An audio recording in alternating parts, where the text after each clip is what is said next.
Hi everyone, welcome to the Humanitarian Leadership Academy webinar, Humanitarian Careers, Communications for Affected Communities. It's absolutely wonderful to have this webinar space with you today and to be joined by three amazing panelists who you'll be hearing from shortly. I'll just give it a couple of minutes.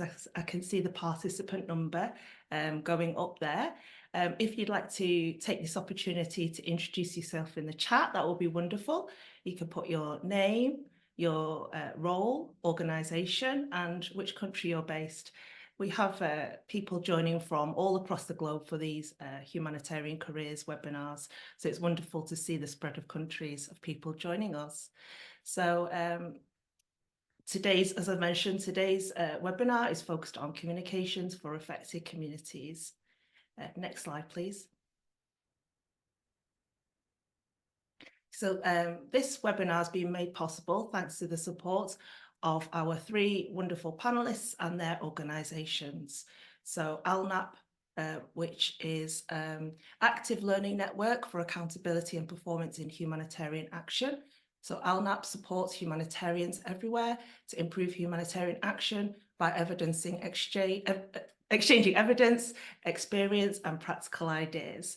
And we have the CDAC network, which is communicating with disaster-affected communities. So the CDAC network is a global alliance of organisations working to ensure people can access safe, trustworthy information and communicate during crises. And we have MIGAM, a social impact company for the deaf community based in Poland. So a huge thanks to our panelists, who I'll introduce shortly, and the support of their organisations. Next slide, please. So to introduce myself, I'm Carmen Parkinson. I'm Communications and Marketing Advisor here at the HLA. So I've been in my role since October 2022, and I'm based near Manchester in the UK. So at the HLA, our mission is to strengthen people's skills and capabilities through learning, working with people in the humanitarian sector and beyond to prepare for and respond to crises.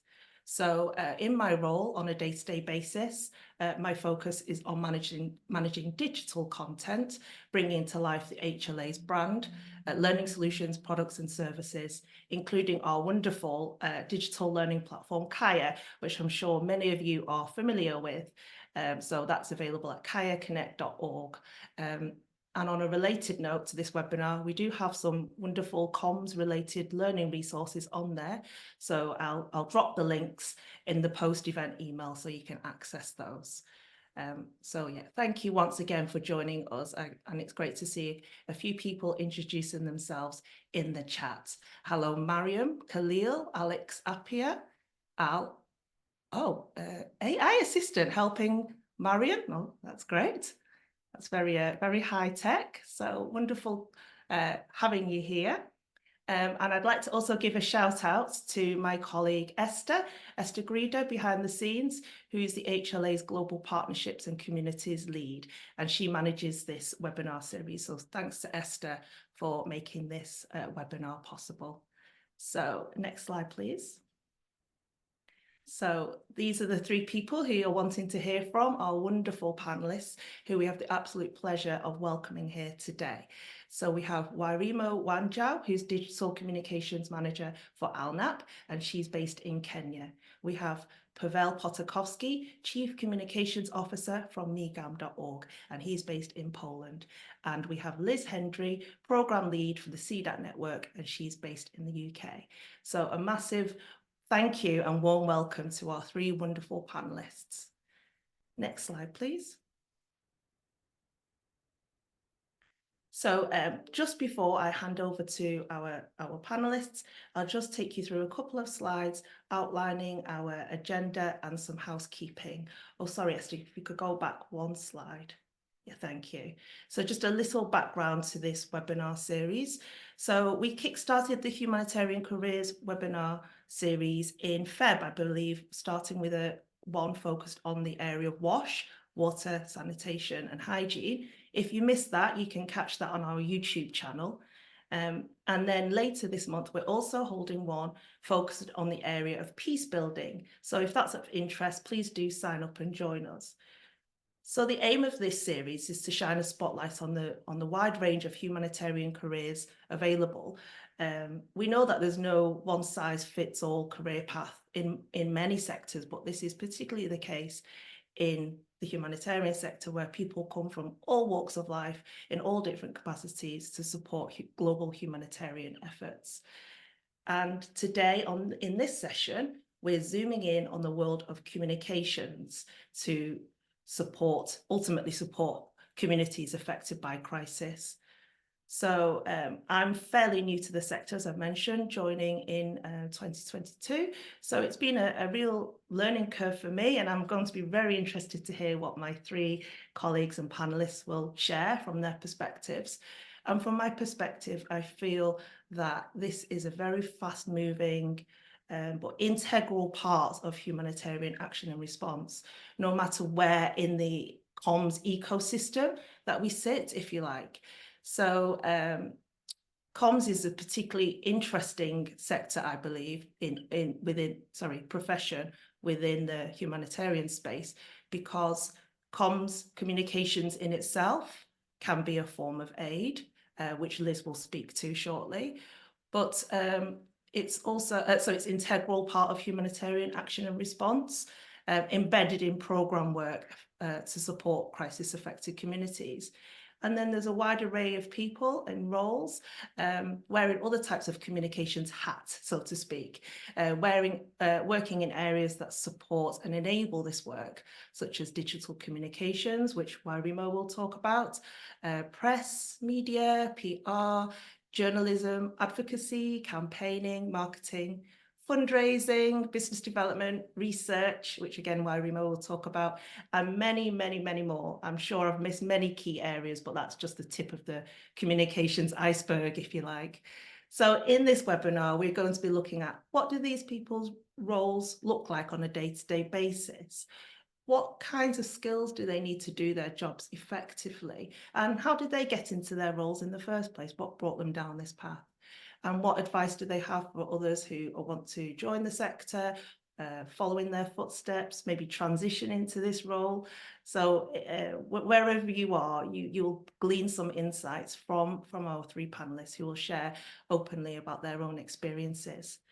And then after the presentations, there will be a panel discussion and Q&A. So we will have the chat function, the Q&A function active.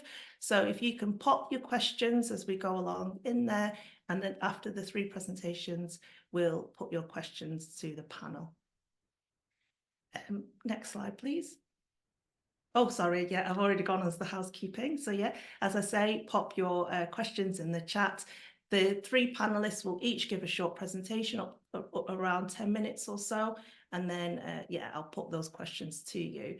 And then in the chat, in the general chat, just pop your general reflections, thoughts, anything that comes to mind. We really welcome your comments. That's really great. Make this a lively space for thoughts and discussion. So just before I hand over to our panelists, just a quick question to you guys listening. I'm interested to know which area of humanitarian communications are you most involved in? Or if you're not already involved in it, which area are you most interested in?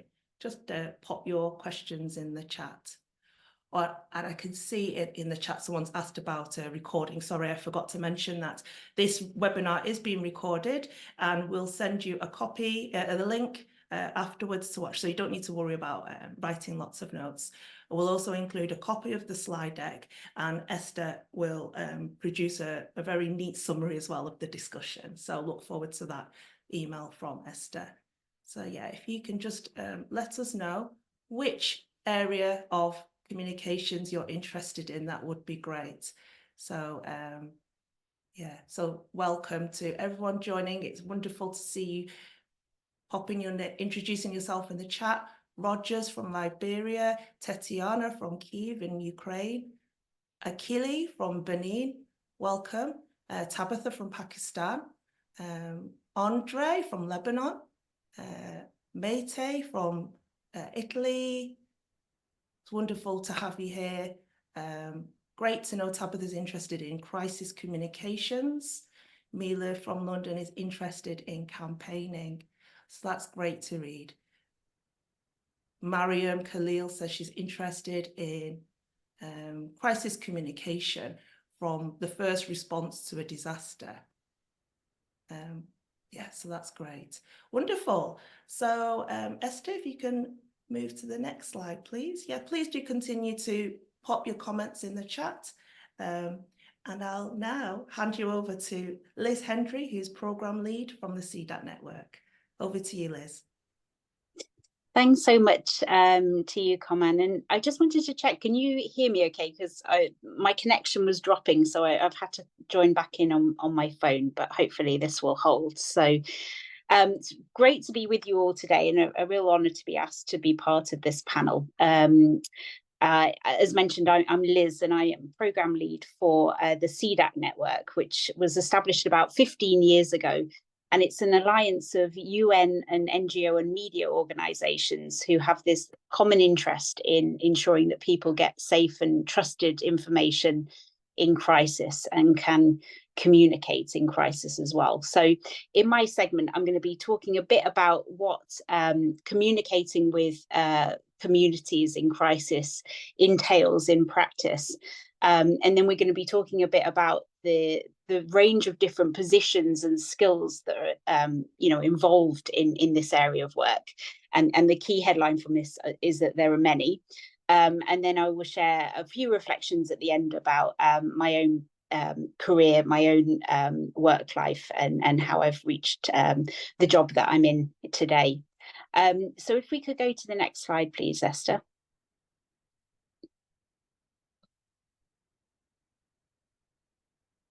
Thank you very much. So to begin with, I have two questions for you, and this isn't a kind of, there's no poll or anything official for you to do, but I want to invite you to think about these two questions. And so the first one is, if you picture a typical humanitarian response, what are the types of aid that comes to your mind? So what are the types of assistance that spring to mind first when you're thinking about the assistance provided by humanitarian actors? And then the second question for you is I'd like you to sort of imagine that you are yourself in a crisis situation, and it might be the case that you have personal experience of something like that, and to think about, in the immediate aftermath to a sudden crisis such as an earthquake, what would be the first thing that you think that you would do? What would be the first action that you would take? And I'm sure that we've all kind of thought about a whole range of things in response to those two questions. But typically when people think about aid, they still think about conventional aid that's been delivered for years, for decades. Things that are extremely important to people: clean water, food, shelter. But you might not have thought about information, even though it's a critical need that people have during crisis. And if we think about this second question, of what people's first reaction is, what do people need, in the aftermath of a crisis? It's usually the first thing that comes to mind is that people want to contact their family members, their friends, to tell people that they're safe, to find out if other people who they love are safe, to find out more about what's just happened, because often crisis situations are very unclear, are very chaotic.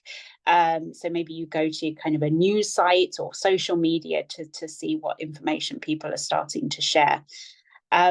If we could go to the next slide, and this really leads us to some of the big challenges that are still faced in the sector, and why CDAC Network, one of the reasons that it exists is that information is a vital need, and there's increasingly sort of a recognition that it's a kind of information is a right, and a kind of growing movement of people who are sort of discussing it in those terms.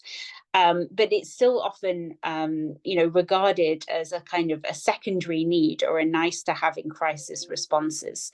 So one of the kind of areas that I work in is about kind of, raising recognition in terms of, working together with a range of different humanitarian actors for information as a sort of form of aid in itself. And if we could go to the next slide, this is often referred to as communication as aid. And the other kind of core element is around two-way communication as well. So, one of the kind of core principles of how aid is delivered is that it should be about kind of responsible power sharing with crisis-affected communities. And at the heart of that is a kind of recognition that, it needs to be, a kind of equitable relationship, and that you need to be able to have ongoing conversations. It's more than just kind of sharing one-way information. Listening and having a kind of ongoing conversation with communities is really important as well. But it's incredibly challenging to do because, we're in a situation now where 1 in every 23 people on the planet is in need of humanitarian aid, at the highest level, I think, in several decades. Funding is diminishing, and it's an incredibly complex information environment that we live in now, especially in the advent of the internet and digital technology. There's often a problem of there being too much information in crisis, not there being not enough, and people really struggle to find trusted and accurate information to give them, to help them sort of make the kind of key decisions that they need. And that's kind of been exacerbated by the rise, for example, of misinformation and disinformation as well. And humanitarian responders face the same problem as well, because often they are working in environments of great uncertainty too. And there's not one size fits all. So, the channels that people like to receive information and the sources of information that people trust are different, because it's often the case that actually those who people trust are friends and family, community leaders, local media, maybe authorities. Humanitarian responders play a sort of relatively small role in the kind of wider ecosystem of information being shared during crisis. So there's all of this kind of these kind of complexities and challenges to navigate. So if we can move to the next slide, Esther. We won't dwell too much on this slide, but I wanted to just show you this. This is an example of an information ecosystem. And there's a kind of growing focus on sort of systems and thinking about systems in humanitarian aid, and this sort of recognition that we are part of a wider picture and we are not working in a vacuum. And so we need to kind of understand in the context of information and communication how information is flowing, and think about how we can kind of leverage that for our own communication and supporting the sharing of safe and trusted information, but also kind of understanding the impact that our very presence and our role in communication might have on that system. And so if we could go to the next slide. And so to do this, you need an awful lot of people bringing an awful lot of different types of skills and roles. And so, I suppose the key point I would want to sort of make is that communicating with communities requires more than communication specialists, although they are very important too. Because communication is happening in lots of different ways. You can have communication, information sharing that's happening as a sort of standalone type of program. And there's in kind of a rise, for example, in digital platforms that are sharing information and signposting to people, to services and information during crises. But it also can be provided alongside other types of aid as well.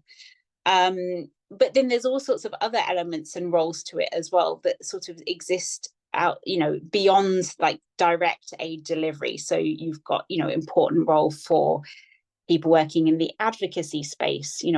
An example would be, we've seen an increasing phenomenon of infrastructure, like telecoms infrastructure, being disrupted as a tactic of warfare. And so it means that people are not able to use their phones or communicate during crisis. So important kind of advocacy to be done around that.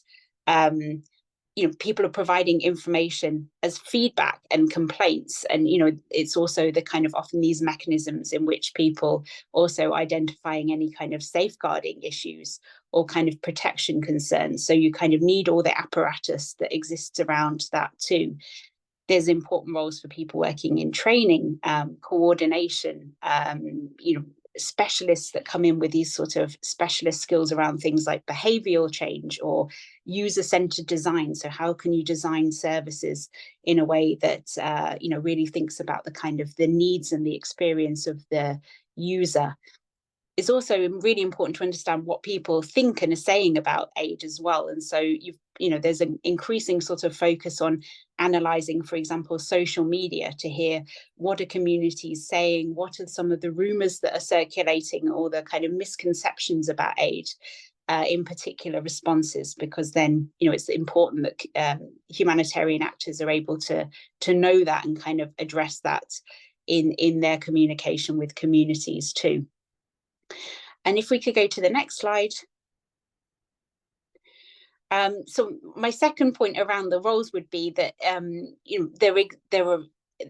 we've been talking a bit about ecosystems, but there's a large ecosystem of actors also working in that space, and it goes far beyond maybe the kind of types of actors that come to mind immediately, the big UN agencies, the big NGOs, when we think about aid. There's also, a number of organizations that work in, for example, improving the kind of quality of overall responses as well, whether it's through, evidence generation or learning or evaluation. And we're going to be hearing from Wairimu from ALNAP, who plays a very kind of important role in that space. So I'd really encourage you, when you're thinking, if you're kind of interested in this space, to sort of also, find out about the kind of broad range of different organizations that are kind of working in humanitarian responses as well, because there are kind of many and ones that sort of support responses as well as direct implementers too. And then finally, if we could go to the final slide, just to share a few reflections from my own experience. So I think, like many, sort of wasn't intending for this to be the work that I did. I was working in the British Red Cross to sort of fund myself through the final parts of my education. I had an amazing manager, leader, in the department that I was working, who, really encouraged me to take on more responsibility and provided a lot of sort of, important early advice, which helped me to kind of get my first fall into the sector. A couple of years later, did my first international work with the IFRC. Other really important things for me was that, my choice of life partner. So, my husband also works in this sector as well.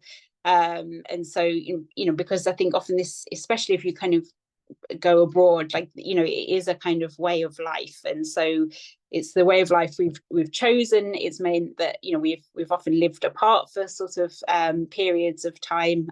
When I was in Lebanon, he was working in Syria. We have a child, so we were apart for periods as a family. But that's the choice that and the kind of circumstances that many people find themselves in. And after 10 years, I've kind of come back to the UK. I've worked, for lots of different organisations, from UN to NGO to Red Cross, and often it's been about opportunities as they have come up, and done lots of different roles. Worked in policy and fundraising and research and learning, but the kind of common themes, and I think what sort of always, kept me sort of particularly passionate about this area of work is about, improving this sort of transparency around aid as well. And I think, this was one of the reasons that, compelled me to take on the job that I'm doing now at the moment, as well as the fact that it's about working in collaboration with people, which I think is just such a fundamental part of working in the sector, developing partnerships and working in kind of collaborative models. And it's not always easy to do. The reality is sometimes very difficult, but it's a kind of incredibly rewarding over time to sort of see the outcomes of that. So I'll stop there, Esther, and hand back to you, Carmen.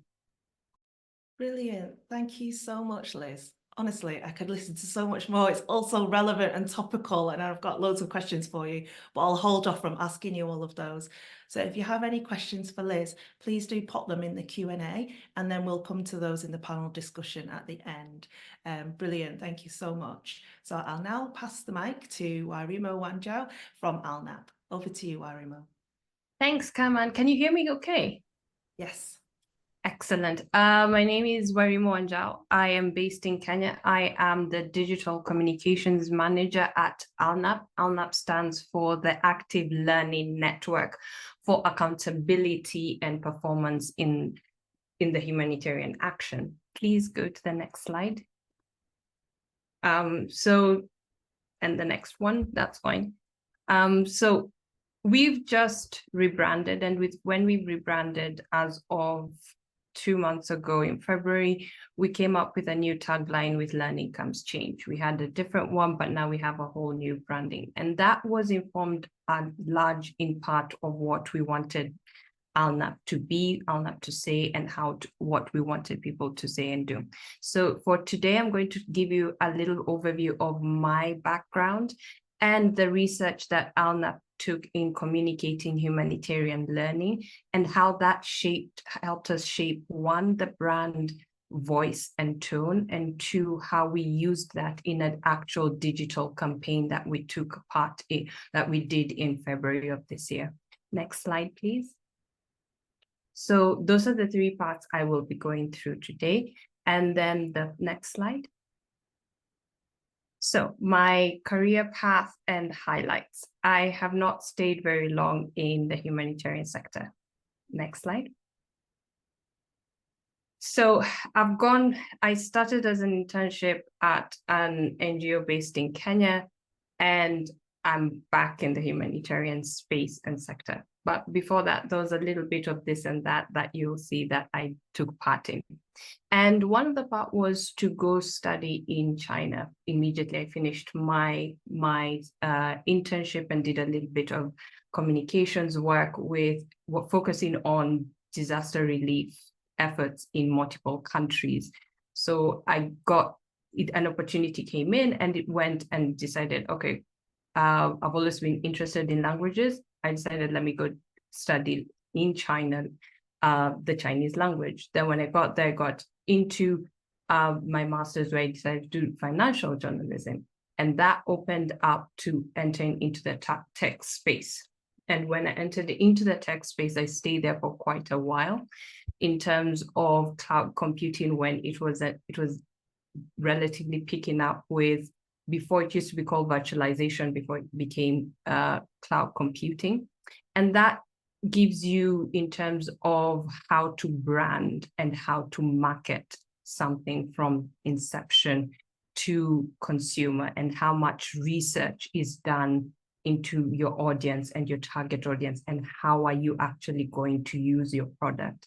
And the tech space does a lot of this very well, that can be translated into the humanitarian sector in terms of what you can bring into the sector with that kind of research work, and how to do it, and how much investment they do put into research and development of a product and how it is rolled out. Then went and did digital media, which was quite interesting because it's now what I do now in terms of social media listening, content marketing, advertising, thinking of how would you do it in terms of audience segmentation, geographical, how to utilize platforms effectively for different audiences.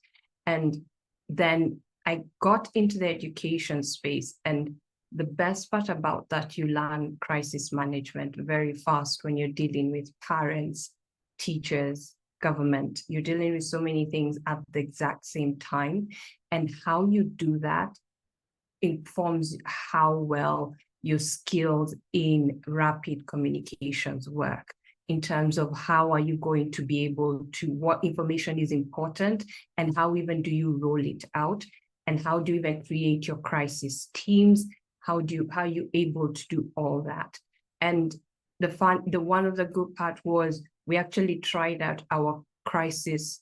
We tried out the crisis plan during COVID, because it happened, I was in China during COVID and we got locked in, and we were trying everything new with the world as we're having. So which was quite good that you have that experience level, that you've gone through actually a worldwide epidemic as you're doing your crisis communications and learning how to keep in your communication concise and to make sure it's relevant and important. Then came back to Kenya, went into another tech startup where I decided to do community content. And from there, I ventured into peace building, which is really good. It teaches you a lot about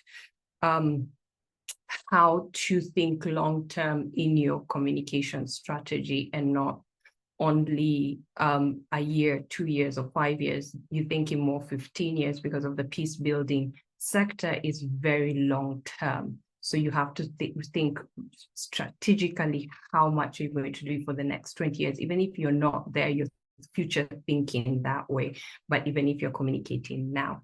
And then I'm back in the humanitarian sector, but in terms of where ALNAP is in the learning side of the sector, to help the sector learn and get from that information and all that. One of the key things that I got from all that is transferable skills. I got all these things that I can go to any other sector and I'll still bring in my skills of digital marketing, social and content marketing, crisis management, communications that way, and also strategic planning, because in each of them, you have to go in and go through the sector that will teach you that. And a bigger one as well was branding.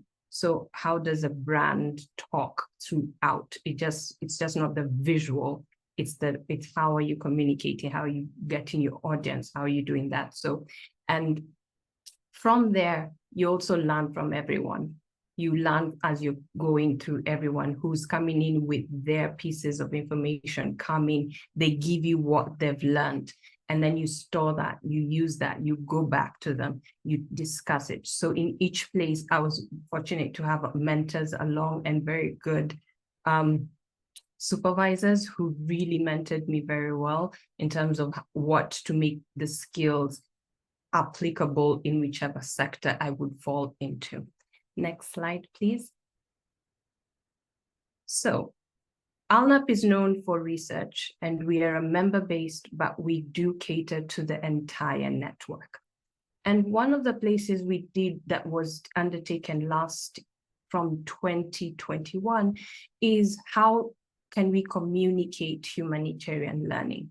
Because we can come up and say, maybe it's people who aren't interested in learning, but we're coming in from the assumption that it's ALNAP through its history, but not actually doing research. So what we decided to do was actually do a survey. And I'm going to share the 5 key findings of that survey and how we applied that into our digital campaign that we did when we brand refreshed. So next slide, please. So we did this survey together with DevEx. We had over 1,000 respondents. And what we took away from, there isn't a lack of motivation. That's the first one. The humanitarian sector is willing to learn. They want to learn, because through that learning, they can change their processes, they can change how they're doing their work, and they can change how they're applying the lessons and the reports and the evaluations to make it better for how to respond to crises and how to make sure that affected communities are taken care of. So there is a motivation to learn. So that is not one of the places that it is lacking. However, the one thing that we did find was a huge barrier was lack of time. when you find that, you find communications also suffers in that aspect, whether you're in the humanitarian learning space or you're actually in the front line. You'd feel pressed that you have no time. You feel it's too short, too long. We're not taking enough time. We're not taking that. So you're not having enough time to really engage and think about what the work you're actually doing in terms of communications professionals. You are given so much to do. You'll be given by the fundraising and resource mobilization team wants to have you, your research team wants to have you, your business development wants your time.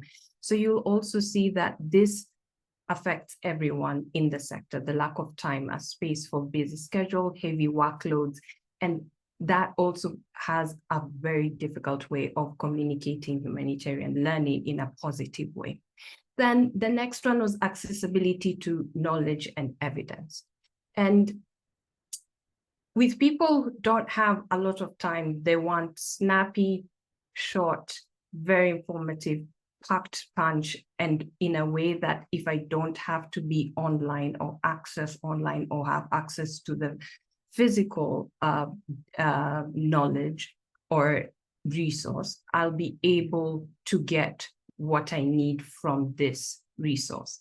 And you'll find that different groups access it differently. So we also had to do research on how are they accessing this information, where are they accessing it, so that it can shape even how we build our website and how we're going to build our the next phase of our website, because of such information that is critical in understanding how is somebody interacting with our knowledge base, which is 23,000 resources. How they get into it, how are they doing it? And we'll still have to go back and do surveys to understand. But this was one of the key parts where, how do you make your content accessible? So it is applicable, even if it's not in your, even if it's not the resources, but your commentary, your blogs, your videos, how do you make it accessible to somebody who has a busy schedule? Next slide, please. Then human content. There is, with the growing concern of AI and the use of AI, now more than ever, the human touch or the human angle or the human interest needs to be centered in all products or activities. It needs that voice because of how AI is mimicking the voice of a human. People tend to disengage or switch off with your content. So there is places where AI can help you get there, but in terms of content and what people are asking for, they want the relatable, the first-hand experiences. And as much as how AI will take over the world, it will not have first-hand experiences as much as another person is who can share that experience with you, and you get that connection, you get that relatability, you get that referralism that can use the evidence and the learning and even your content. And then creating awareness in terms of the knowledge and evidence available goes to specific needs. What we also did here was do a research into our audience segment, and it's huge. The humanitarian sector is big. Trying to catch everyone at the same time, you have to put them in buckets and groups. And we came up with 5 big groups, but even in those, we do go back into very good detail of what they're working, what is their channel, how do they engage with the work? Because when you're speaking to somebody on the front lines in Asia, will not have the same needs as somebody else who's seated in an office, let's say, in Nairobi. Different needs, different wants, and different asks. So you'd have to really look into that in terms of what works for them and what is learning and how can you target them. So taking that into account, we did the research with that. Then we did the following part, which is the digital campaign. Next part. The next slide, please. So here's an example. We called it "With Learning Comes Change." We didn't want to confuse people. We wanted to really just build the brand for people to know, yes, you've rebranded, but we had to answer the question, so what? And that is a very important question in communications, especially in humanitarian sector, is so what? What are you bringing? Everyone is saying something, everyone is going to do something, there's something going on. So what is the difference? Now, next slide, please. What we decided to do here was to become a champion of learning. In terms of, we worked with different organizations to bring in their perspective of humanitarian learning, to engage with us and to amplify the sound. What you will learn is, if you want to do a campaign that will make noise and reach a lot of people, get other like-minded organizations to join in. And we didn't only go to our members, we also went outside our members and interacted with a lot of people in the space, in the humanitarian learning space and sector, and also outside of that sector, of that field, and went all around asking for organizations how they would be doing this, how can they get in touch with us. And what we did was we took the February 29th as a day for learning. Now, one of the places was lack of time. So we used that and created a time. If we didn't create it, we just used what was there to let people know that you can learn and create and how to carve up your time. So organizations joined in online to share how they're taking care of, how they're creating learning spaces, how they're creating time for learning for them as an organization. And then individuals in that organization came into it and started talking about it.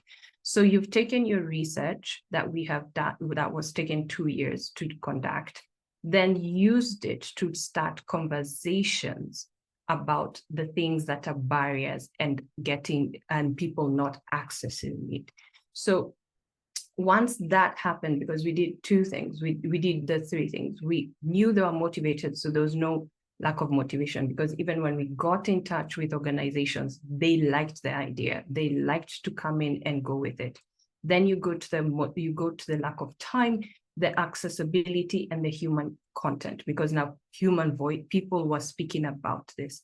And this has given us an opportunity to go into other spaces and discuss how we communicating the humanitarian learning and what we're doing with that.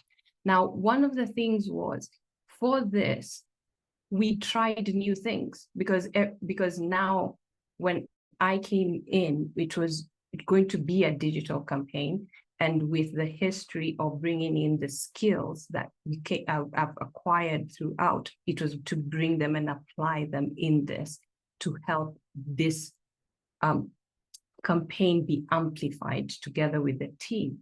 So the research helped inform our strategy and will help inform our strategy in the future, and any other campaign that we'll go back to these takeaways. We'll sit down and look at them. What has the audience said?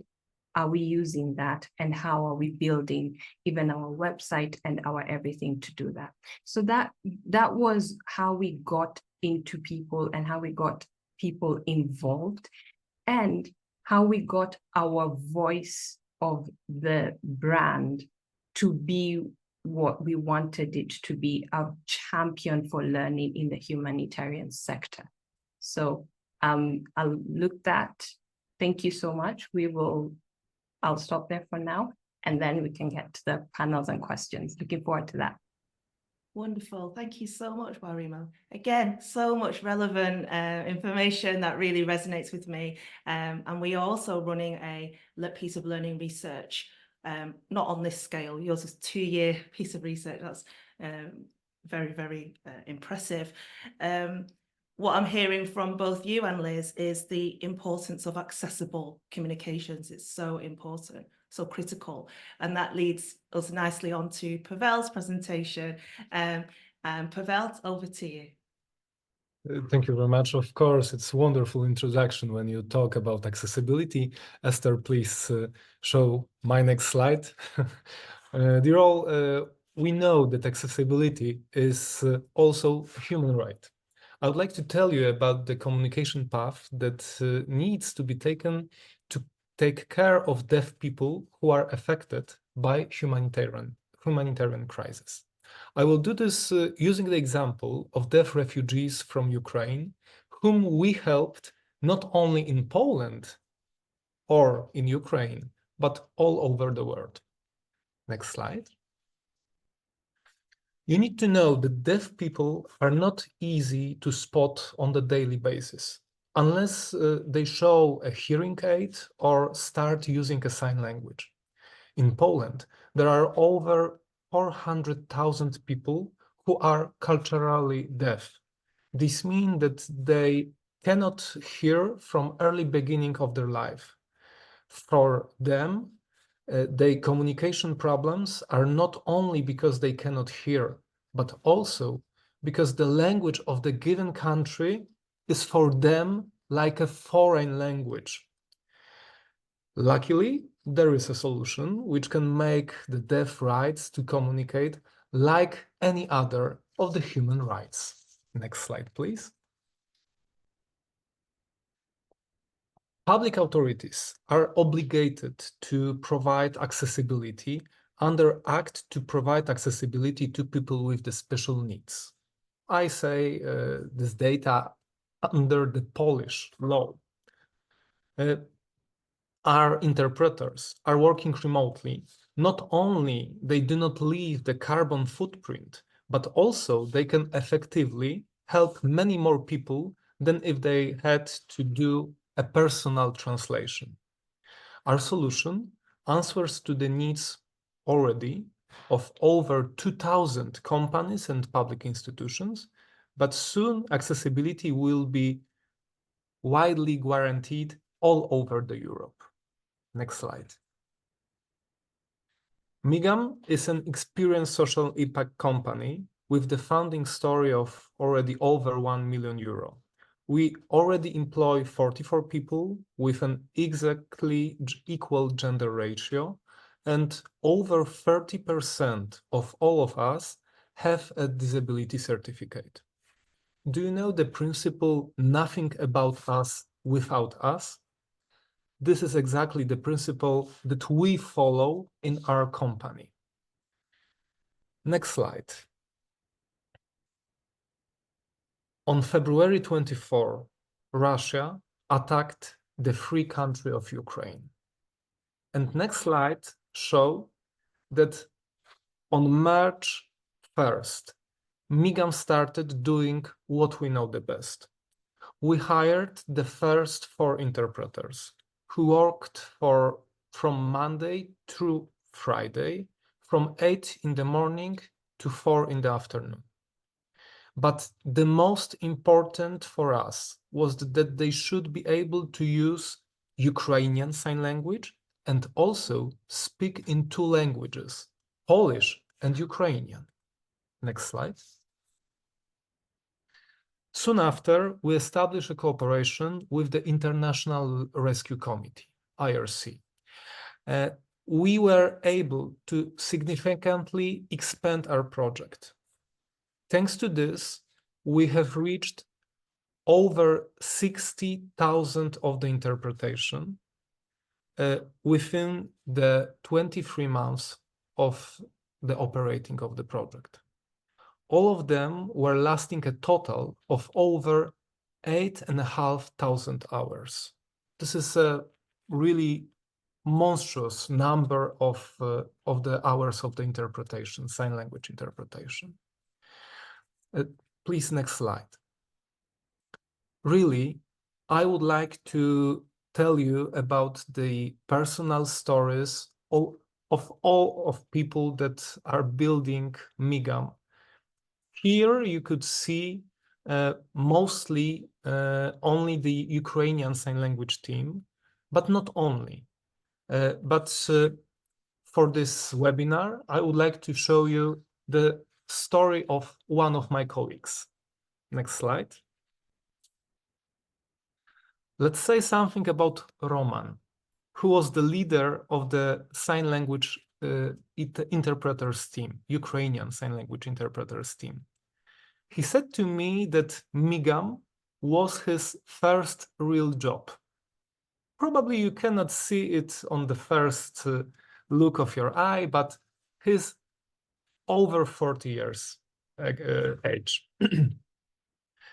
But earlier, before MIGAM, he was, Esther, a photo model.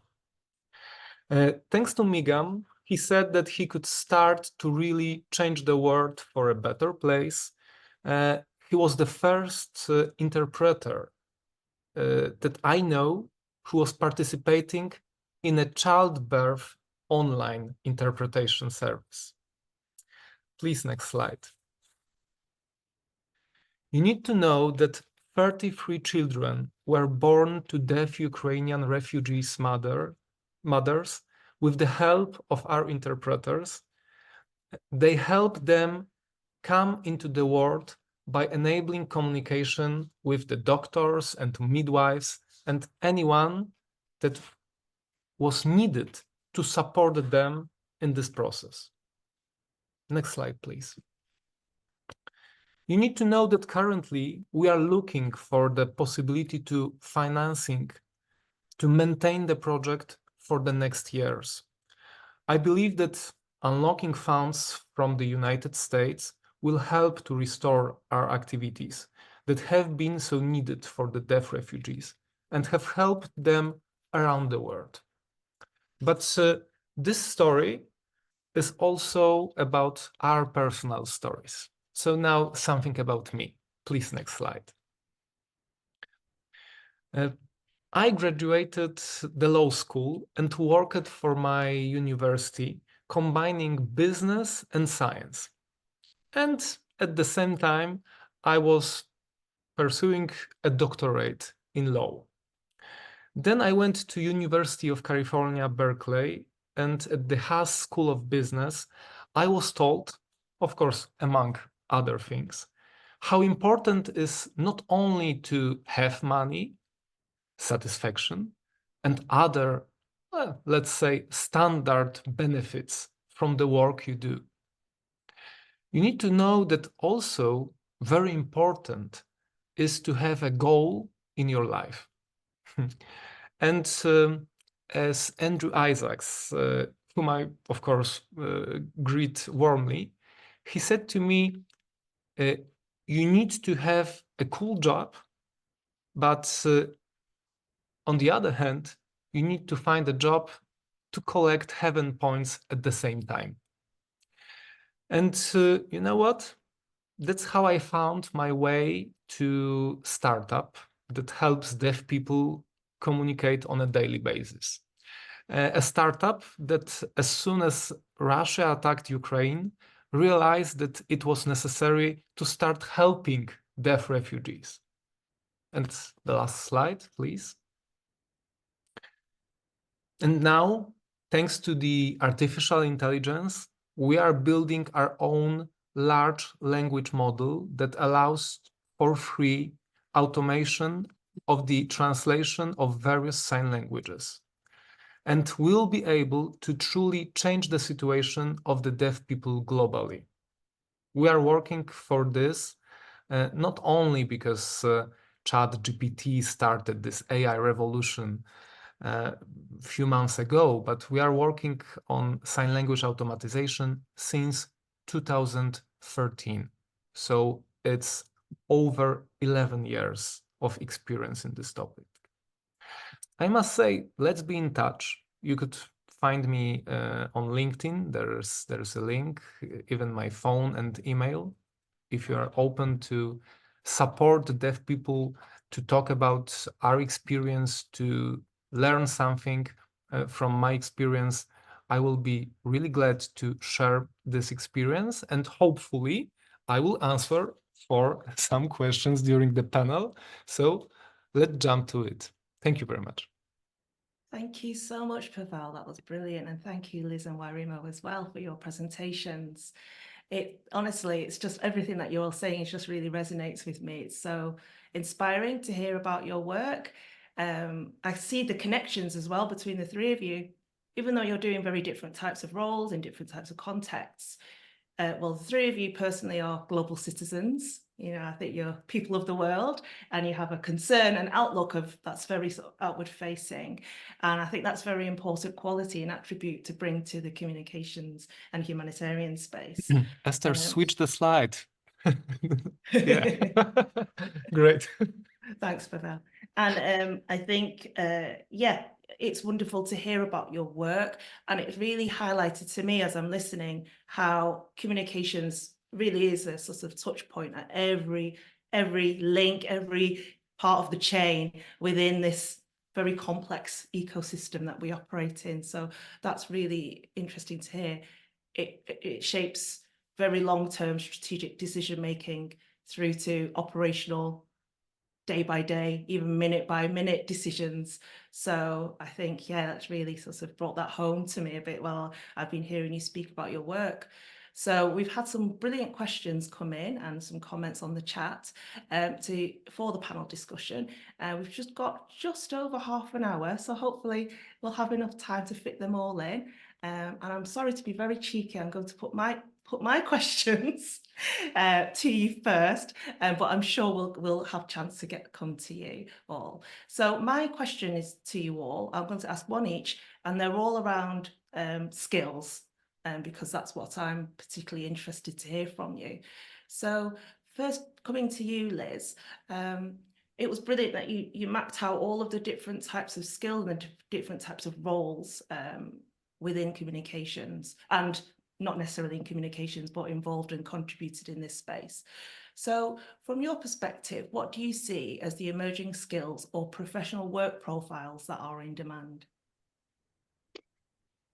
Yeah, thanks, Paweł. I mean, I think, in some ways, like the humanitarian sector is a mirror of the world at large. And so I think lots of the sort of skills that you sort of see as becoming increasingly important, in all walks of life, are also relevant to the humanitarian sector. So an obvious one, I mean, Paweł mentioned about AI. I think understanding sort of digital technology is going to be really important. And I think, what we have seen in the past is that many people don't come and work in the humanitarian sector with those skills for reasons such as money, in that you can earn a lot more money outside in the private sector than you can in the humanitarian sector. But the problem with that is it means that we sort of have this gulf in knowledge. We don't have enough people that understand both the sort of humanitarian principles and the realities of kind of doing humanitarian work and the digital technology. And the kind of the result in that is that sometimes you can sort of see a mismatch between principles around sort of safe and accountable aid that reflects kind of inputs and participation with communities and the tech that we're kind of using. So I think people that kind of can bridge both an understanding of technology and humanitarian principles and work are going to be key. I think sort of analytical skills in all sorts of way, bringing I think we need sort of fresh ideas in the sector. So I think an interesting one is around sort of user-centered design, customer satisfaction sort of, approaches that you sort of see in other sectors. I think could bring a lot to the humanitarian sector. And, we talk a lot in the humanitarian sector about making aid more people-centered and designing programs in a more sort of people-centered way. But, we need kind of new ways to do that. But then I think also there's space for everybody in the humanitarian sector. And so I'd say that, there is just still, I think, so many different profiles of skills that we need. And, I think what kind of unites us all is that, there's a kind of a common commitment to the work. I think, pretty much everybody you speak to who works in this sector have that kind of commonality as well. So, and then I think there's sort of soft skills around being able to navigate high levels of sort of uncertainty, being able to see things in a sort of a systems way, being able to sort of draw the links between, because there's often this sort of talk these days about kind of polycrisis, but I think we're living in worlds where there's lots of sort of intersecting factors. And so being able to kind of analyze and find a way through complexity is a really important quality as well. That's brilliant, Liz. Thank you. So lots of food for thought there. That brings me thematically quite neatly to my question for Wairimu. So Liz was saying how people with data skills, analytical skills, etc., are really will be really sought after to fulfill a need. And in your presentation, you outlined your career path, that you started off in the humanitarian sector, went into this kind of space that Liz speaks about, and then you returned to the humanitarian sector in your current role at ALNAP. So I wanted to ask you, during that time away, learning these kind of skills, what's been most valuable sort of lesson or perspective or skill that you've gained along the way that helps you in your current role at ALNAP?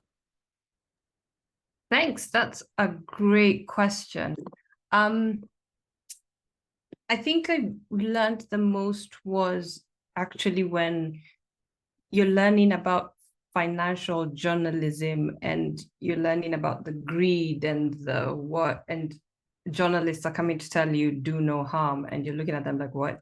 Why are you telling me this? And everybody's doing harm. How? We need to correct the harm. So you, as communicators, we want to be champions of the little person, the underheard, you want to amplify their voice, you want them to be seen, to be heard. But at times you can do more harm by being the champion without listening to what people are saying. So learning about financial journalism in China is tricky enough as it is. But trying to make sure that you listen to the social context of what's happening in that space. So the way I was coming from it from a Kenyan perspective is coming in, and you're coming in to ask very many questions because that's how that's how you've been groomed to ask. But first, you'd have to understand how that culture you are in accepts information, shares information, and what they hold dear. So once you've learned that, once you gain that, everything else kind of comes in together. So that was the one really big one, is if you're doing no harm, also do no harm to your source. Learn what are you going to put them in a position that's worse or better, or what are you going to do? Just because it's a story that everyone needs to hear, are you going to be able to protect the source of your information and do it to the cultural appropriateness that is required? So that was a very good lesson that I got from there. The technical skills that I got from was, by the time AI is coming now, in 2015, it was a huge discussion inside China's tech circles. So they're quite advanced a little bit in that discussion in terms of how you integrate it. They've talked, but the one thing they did not talk about was the ethical side of AI.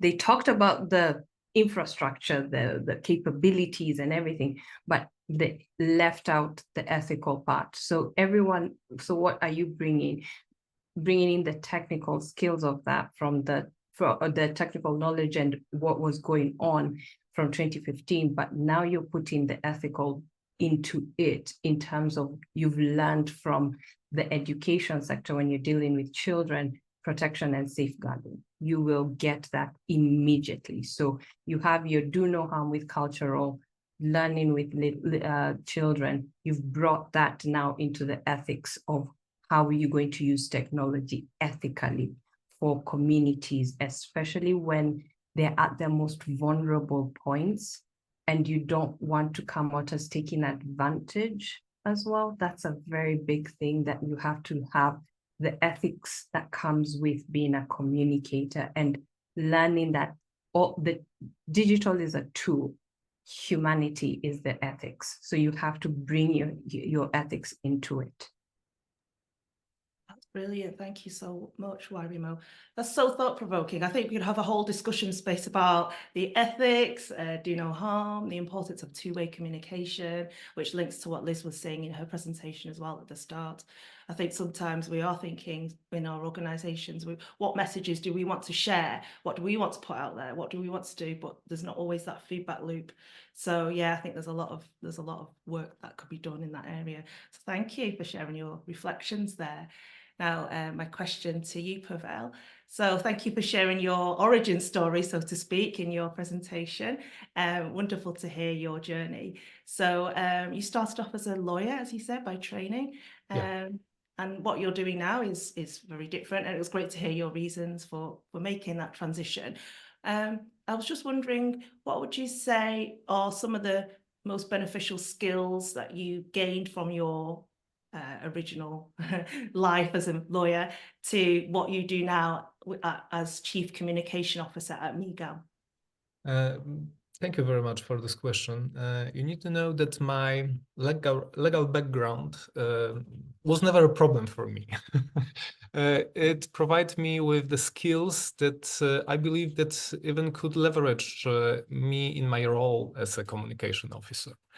Firstly, I believe that there is such ability to analyze complex information and also to distill it into clear, concise messages in both law and communication.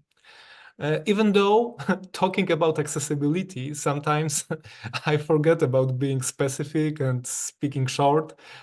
I'm sorry for this, but my job is also my passion.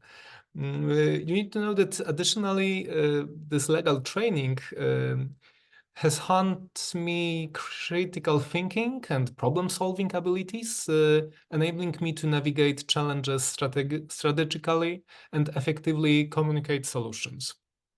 And overall, my legal background has equipped me with a strong foundation in analytical thinking and also communication, which are essential for driving impactful change in the world in my current role. And maybe what is also important is that I'm not afraid when I have a complex contract or legal act to analyze.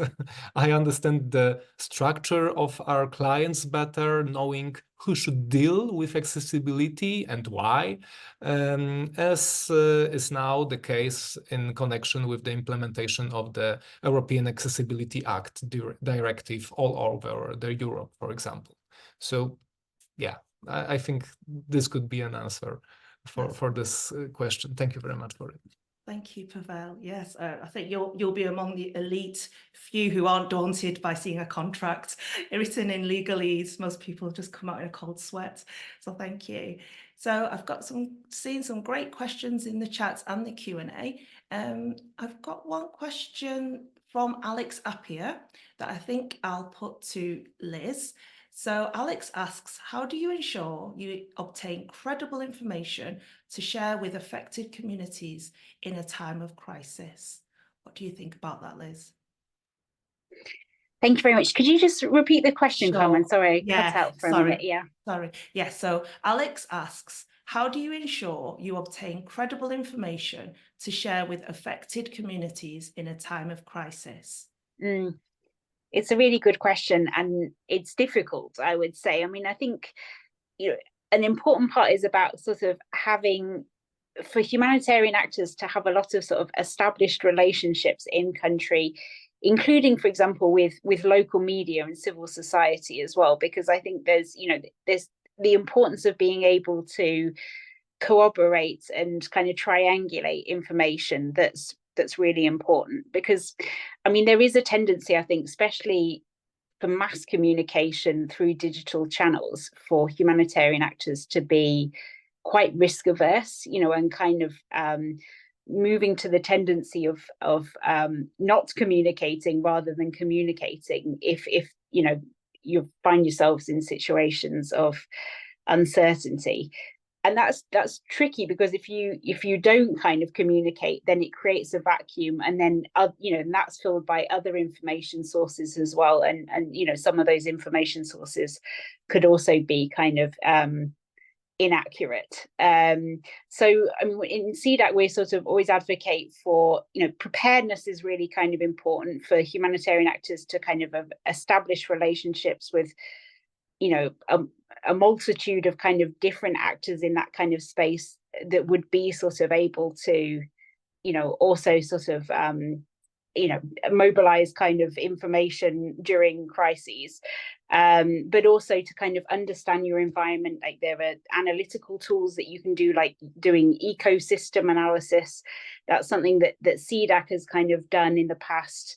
Doing research around kind of the media landscapes in the environments that you kind of work in, as well. But yeah, I think it is kind of tricky, and it's a sort of, communication is a kind of responsibility and a power, and it can be a matter of sort of life and death as well. And I was on a very sort of powerful event the other day where somebody was outside of the humanitarian sector was describing when kind of information had been shared by a humanitarian actor in good faith, but then it put a kind of community at risk. And so I think this is going to be more and more a kind of challenge facing humanitarian actors about when to communicate, when not to communicate, what to communicate in very sort of fast changing and challenging environments. Yeah, thank you, Liz. Lots of food for thought there. I've got a kind of connected question from Tabitha in the chat, and this could be for you perhaps, or maybe Paweł, and I think it's around the sort of practicalities. She asks how to give out information, accurate information, to the affectees, as most of the modes will be destroyed. So I think that's around the infrastructure. How do you actually reach out to affected populations if we don't have the infrastructure in place? It's a great question, but it's very difficult to answer for it, because you need to remember that almost always there is a very specific situation. If it's situation under the war, there are much more different problems than it's difficult to communicate quickly. But I believe that what I would like to put into this point is that try to always remember to choose the right language to communicate, including, for example, sign languages. What I mentioned, for example, was that a lot of people in Poland were trying to support Ukrainians, not only deaf ones, with using the Russian language. And for many of them, it was a very big problem, and they refused to take help when someone was speaking to them Russian. From the perspective of, for example, sign languages, you need to know that each country has got its own sign language. Even though there is something called international sign, but it's not a common knowledge of this way of the communicate. From my perspective, this is the problem or the case that we were involved in solution, this problem solution. Maybe Liz or Wairimu, you could add something from your experience to this question.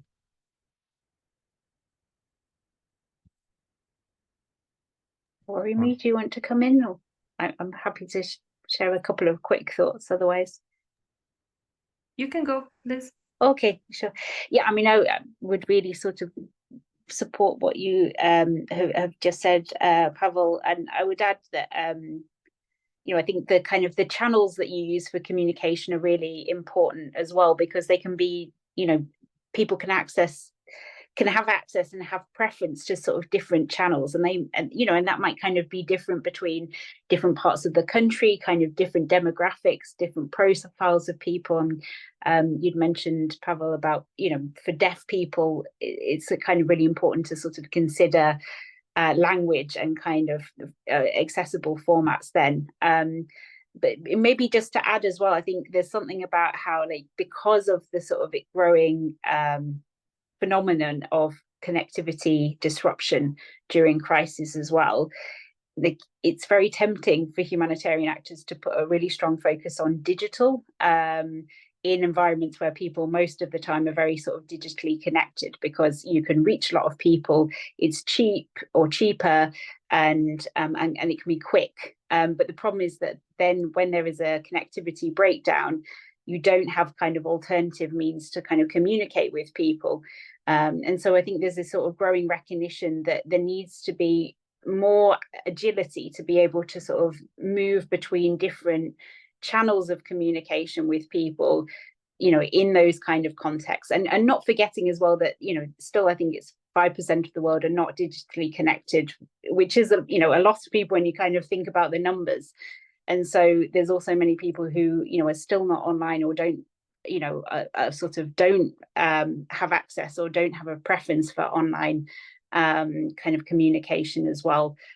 Main feedback from, you know, from our work in CDAC, or kind of, you know, one of the good practices is to have multiple channels, not just to have one channel for communication. Paweł, did you want to come in? Yeah, it's true, but I need to say one thing. For example, from our perspective, with this online connection with sign language interpreters, you need to know that if we had, for example, a connection from the region that was already occupied by Russians.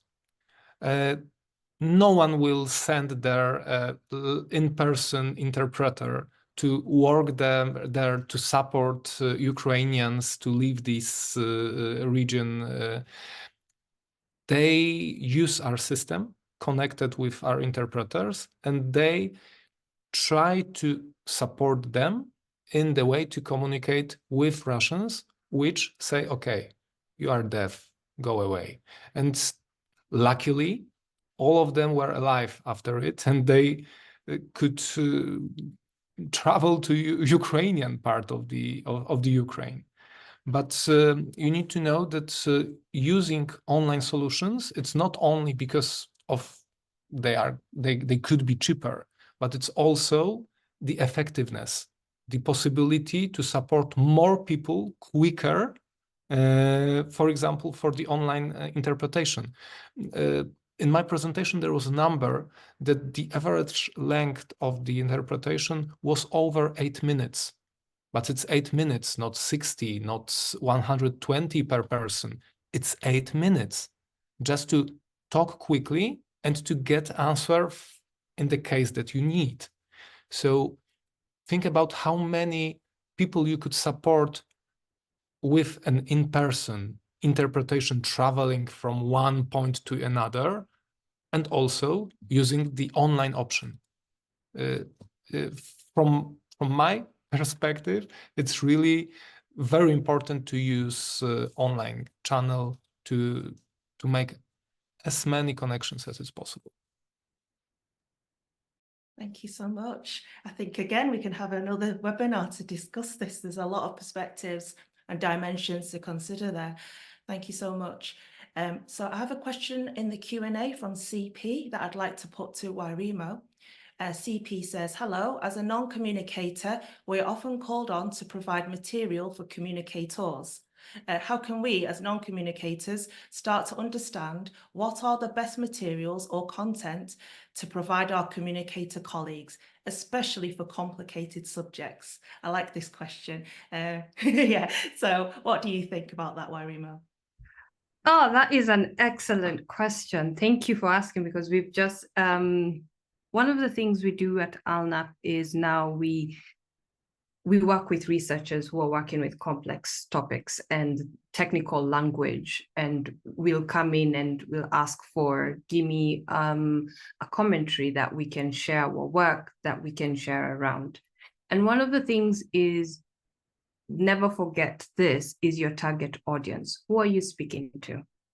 Are you speaking to another researcher? That's very different from how you're going to speak to a funder, how you're going to speak to a frontline humanitarian, or how you're going to speak to a policymaker.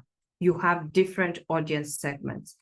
Go back, if your communications team, go back to them and ask them, and please do not throw me under the bus on this one, but ask them who your who is the target audience? Ask that. That's your first and foremost question. Once you understand who exactly is the target audience, then you'll be able to understand that if it's, you can use the technical language and somebody will understand that, or you should not be using complex technical language. So it depends on who you're talking to. Now, go back to the basics of asking the 5 questions, the 5 W's and an H: who, where, when, why, and how.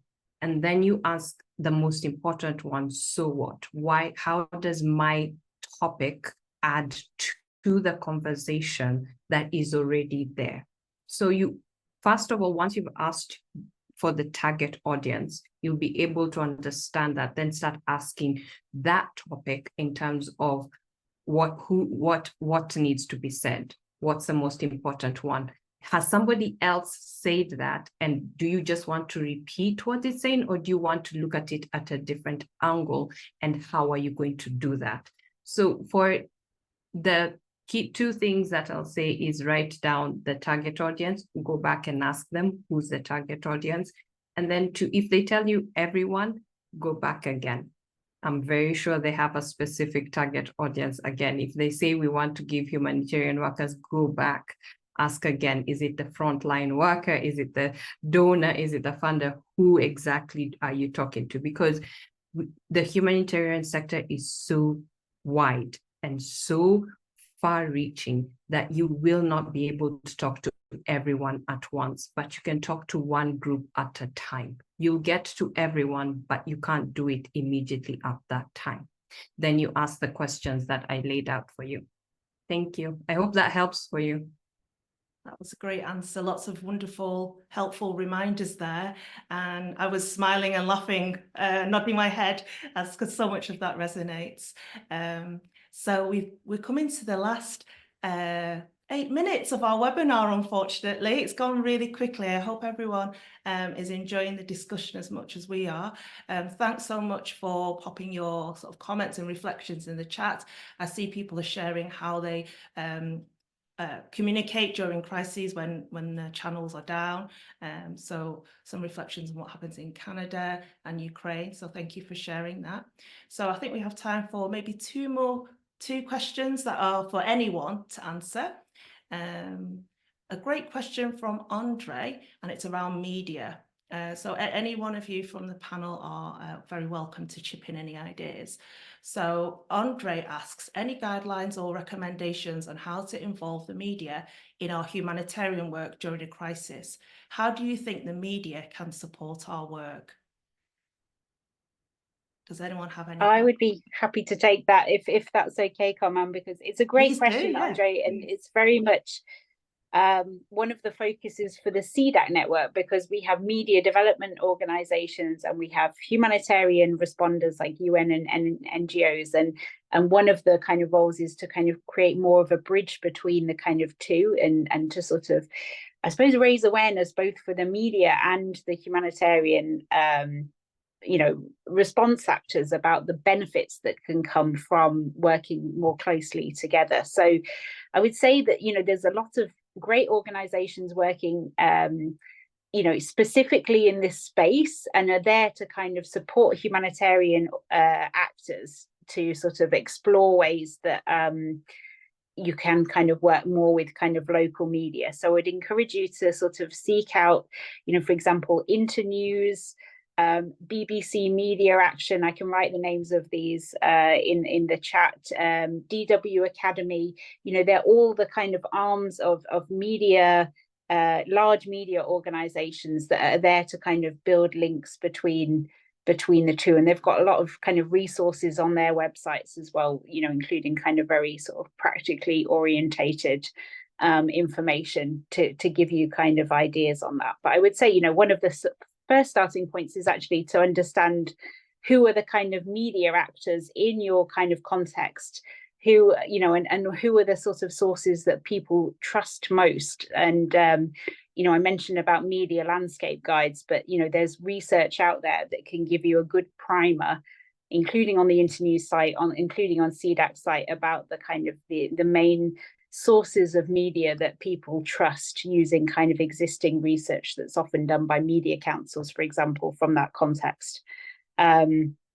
So yeah, I will put the links there, but I would encourage you to kind of take a look at some of those organizations and to get more inspiration on that. And it's a great question. Thanks very much, Liz. That's great. I don't know if either Wairimu or Paweł want to add any comments to that one. I would. Wairimu. No, you were first. Having a little bit of background in where you start having your media contact list now. Don't wait for a crisis to have it. And what do I mean by that is you have to know who would be more willing to hear what your work is doing, because sometimes not everyone will hear them. So you create media contacts now when there's no crisis, depends on the definition of your crisis. And how you can work with them is always send them what you're doing and where you're doing. So this will keep them in the loop and always keep yourself fresh in their mind that we have this work. It might not be published, it might be published, but they will always think of you as a credible source. So therefore, you want to make sure that you keep your credibility with them so that when they come in, to take part of the work, when they see something happening, they'll know that Carmen is a good person from HLA that we can get in touch with, that who can help us unpack, who can help us communicate and get more information about the crisis that's happening. So one, create a media contact list now for where you're working, who it is, and which are the most willing to work with you now when there's no crisis, so that when a crisis happens or when something happens, you know that they have. So that's where the media relation comes in. You have to build that relationship with them. And the second part would be that you have to make sure that you're always keeping them in contact. Email them, just tell them this is what we've done, this is what's new, this is what we're thinking about. Don't expect them to come back to you immediately, but make sure you're always in you make sure you're in their mind every time. Brilliant. That's fantastic. I agree with everything that Wairimu said, but I would like to also add one thing from my practice. It's really important to reach out with our stories and not just the information that we are doing something. Let's talk about people who help, but also about who we help.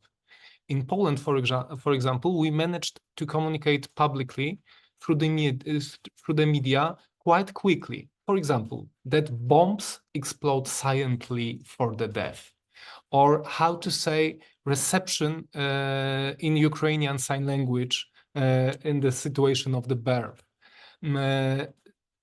These are two titles of powerful published articles that we have appeared with our working with the media. So when you think about using partnership with the media, finding, for example, journalists to cooperate with you, remember that their task is to sell stories, not only the information. So if you will think about it, it will help you to communicate what you are doing. Brilliant. Thank you, Paweł. Sadly, we're running out of time. So I will have to wrap up shortly, but I'm going to take the liberty of asking one more question, but I understand if anybody needs to leave the webinar, we thank you for being here today, and we'll send the slides and recording afterwards. But for those who are able to stay, I'll just put one more question to the panel, because I think don't want to miss this opportunity. So I'm going to take the liberty of just grouping a couple of questions together, one from Beatrice and one from Rogers. They're kind of combining them as just general careers advice. So they're interested to know how they can be, they want to work in humanitarian action and they want to work in NGOs or other humanitarian organisations, do you have any general advice for them for working in this field? I'll put that to anyone in on the panel.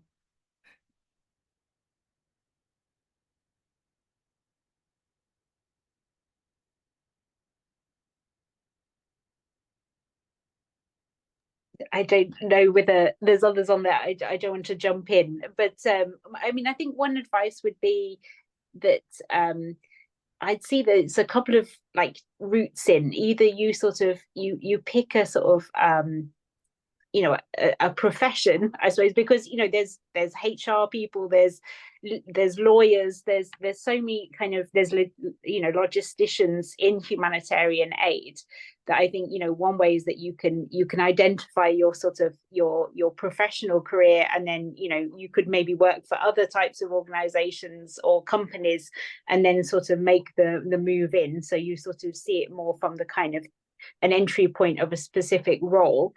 Or you could sort of think about it in terms of trying to get a foothold in a particular organization or sort of sector. And maybe at the start, I think there's an element of sort of needing to sort of seize the opportunities where they kind of come. It might not be your sort of dream role or dream area at the start, but it's, you know, you find a way in. And I know it's really difficult when you're sort of needing to work, you know, for sort of for money, and you've got responsibilities to do so. But I think taking the opportunities to sort of volunteer, to kind of to intern, if you're kind of able to do so, is a kind of good way forward. And maybe kind of looking at things that are slightly less obvious, because I think a lot of people go for the same UN and NGO organizations where there's a lot of kind of demand and competition, but, you know, looking maybe beyond that as well to sort of some of the sort of smaller actors or kind of more niche actors as well as a sort of starting point. But I hand over to panel colleagues to sort of share some other thoughts.